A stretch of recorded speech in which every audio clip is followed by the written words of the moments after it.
Alright, we went ahead and decided to paint up the lowers. I don't know if the camera can pick it up. Got a nice textured black on our lowers. We got to match nicely with the rest of the texture on the bike. We're going to go ahead and rebuild the forks now for the FXDX. Most of the assembly is going to be the same as any other set of Harley forks, but when we get to the internals, it's going to be a bit different, as you saw from the disassembly. First, going to put the fork leg bushing on. Just spread it ever so slightly. Don't bow it out. Just spread it a little bit so let it slide down and it'll clip into place. There we go. Next, fork leg lower. Slide the tube in there.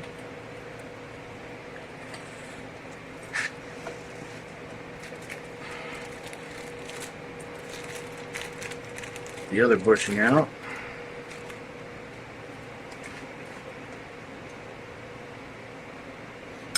Straight down.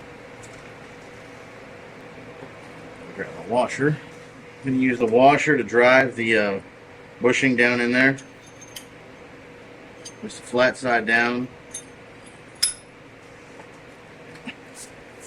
We're using a piece of PVC. They have specialized tools, but this works like a charm. That's 1.5 PVC, by the way, for a 39mm fork. Set it on there.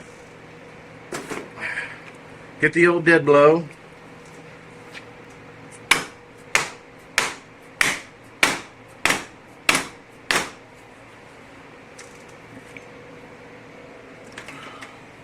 Let's see if it's all the way on there.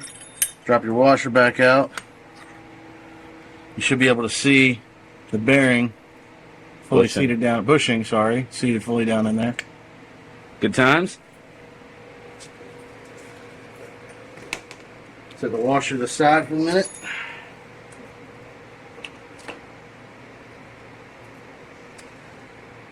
Seal, I'm going to need some assembly lube. A little bit of good old Lucas on the fingertip. A little bit of it on the face of the seal so it doesn't bind. I believe we need to make sure that the this side goes up, correct? Let me see the other side. Correct. Yes. I actually should have put more Lucas on this side, but I smeared around a little bit. Alright. Gently work it on that top.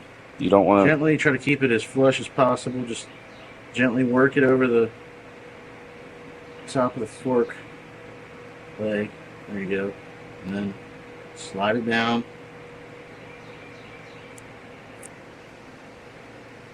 For whatever reason it wants to stop, it's probably because ran into a dry twist spot. it a little. Yeah, twist it, run it back up, put a little more oil. It should glide down firmly but evenly. You're just trying to make sure that the lip of the seal does not fold up underneath. Get it down on there. Washer. Washer, flat side down. Wait. You screwed this up. The washer goes underneath the seal. Just enough to make sure that your bushing is seated all the way down. Put your washer back down in there. Grab your seal. A little bit of assembly lube. If you look at your seal, you got a top side, a bottom side. Apply a little bit of assembly lube. We're going to use Lucas.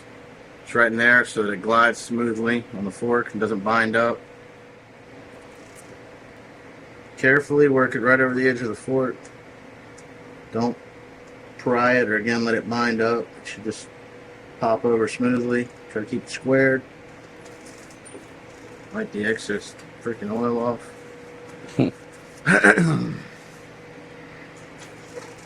Gently push the seal all the way down. If it binds or anything, kind of twist it, slide it back up, try it again. Don't force it down unless it glides down firmly but smoothly. You're basically trying to make sure that the side of the lip doesn't fold underneath. Get your trusty PVC pipe again. drive that seal in.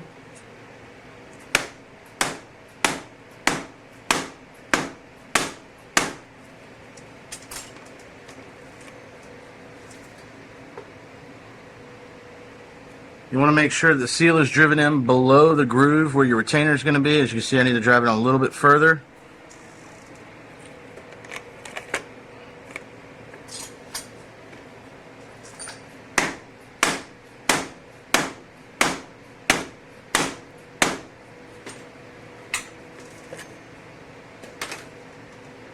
There we go. That's good. Get your new retaining clip.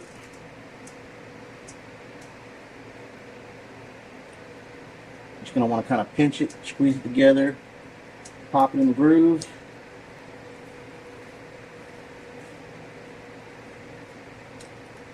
You may need the assistance of a flathead screwdriver. Just be careful you don't mess up your seal. You just want to push down on the clip, not the seal. You want to ensure that the clip is fully seated in the groove all the way around. Alright, that's good.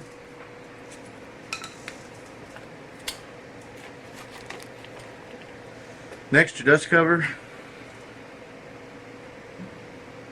Slide that right over the top. You might be able to press it in by hand. At least get it started.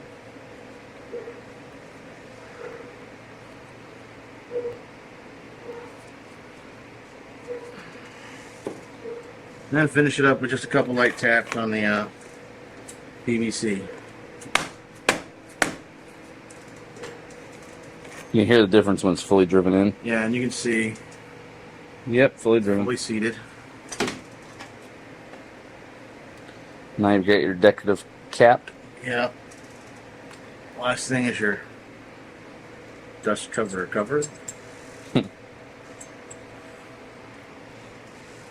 There's a little tab. I guess if you did like I did and slightly marred trying to pry this off, because it can be a bit of a bear sometimes, try and line that little mark up, that tab. That way, next time you go to do this, you're not going to Mark up a different side. Yeah, you're not going to mark up a different side. Again, you can try to push it on my hand. Doesn't want to go. PVC is your friend.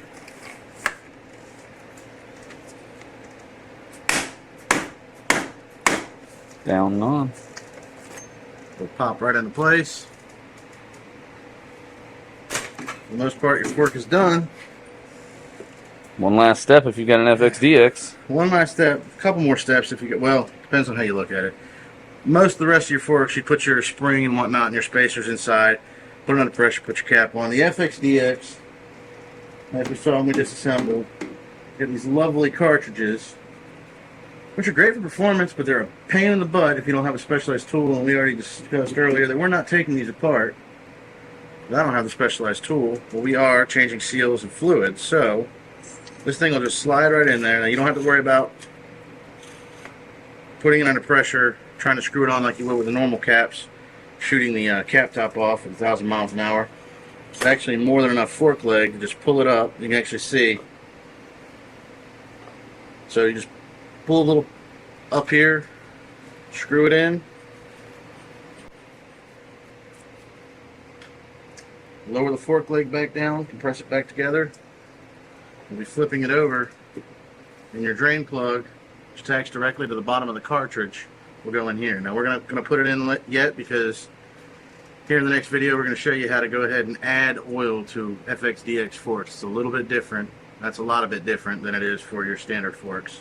So, tune in next time.